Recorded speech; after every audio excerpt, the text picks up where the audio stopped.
যে নারী আজানের পর একটি দোয়া করবে ওই নারীর কপাল খুলে যাবে, আল্লাহ পাক রব্বুল আলামিন তার মনের আশাগুলো পূরণ করে নেবেন। মনে রাখবেন, আজানের সময়টা কিন্তু খুবই গুরুত্বপূর্ণ সময়।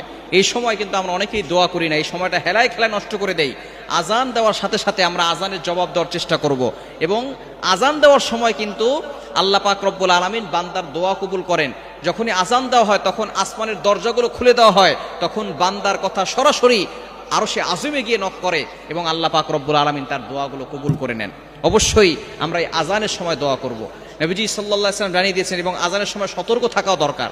মা বোনদের এই আজানের সময় সতর্ক থাকতে হবে, কারণ এই সময় যখনই আজান দেওয়া হয় তখন শয়তান, আজানের শব্দ যতদূর পর্যন্ত যায় ততদূর পর্যন্ত শয়তান পালাতে থাকে।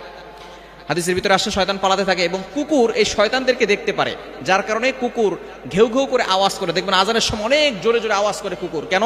তারা শয়তান দেখতে পায়, যার কারণে তারা এইভাবে আওয়াজ করে। এই সময় নারীরা চুল খোলা রেখে ঘর থেকে বের হবেন না।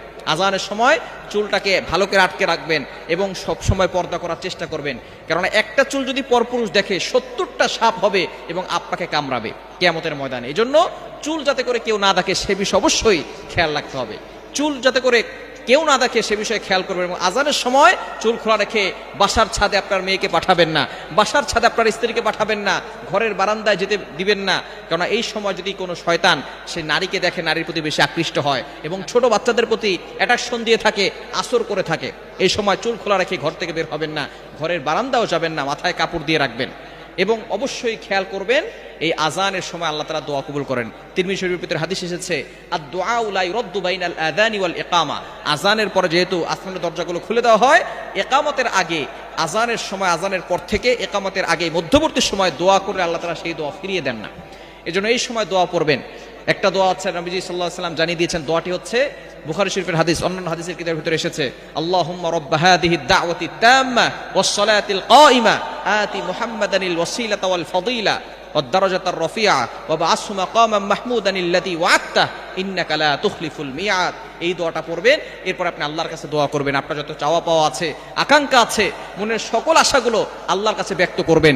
দেখবেন আল্লাহ তাআলা অবশ্যই কবুল করবেন। তবে অবশ্যই দুরূদ শরীফ পড়বেন। আপনি দোয়াটা করার আগে নবীজির প্রতি দুরূদ পাঠ করবেন। দুরূদের ভিতরে সবচেয়ে গুরুত্বপূর্ণ এবং ফজিলতপূর্ণ দুরূদ হচ্ছে দুরূদ ইব্রাহিম। আল্লাহুম্মা সাল্লি আলা মুহাম্মদ ওয়া আলা আলি মুহাম্মদ কামা সাল্লাইতা আলা ইব্রাহিম ওয়া আলা আলি ইব্রাহিম ইন্নাকা হামিদুম মাজিদ। আল্লাহুম্মা বারিক আলা মুহাম্মদ ওয়া আলা আলি মুহাম্মদ কামা বারাকতা আলা ইব্রাহিম ওয়া আলা আলি ইব্রাহিম ইন্নাকা হামিদুম মাজিদ। কারণ দোয়া কবুলের আগে অবশ্যই দুরূদ শরীফ পড়লে সেই দোয়াটা তাড়াতাড়ি কবুল হয়ে যায়। এজন্য অবশ্যই আমরা আজানের সময় আল্লাহর কাছে দোয়া করব, সেই দোয়া কখনো ফিরানো হবে না। আল্লাহ তাআলা সকল আশাগুলো পূরণ করে দিবেন।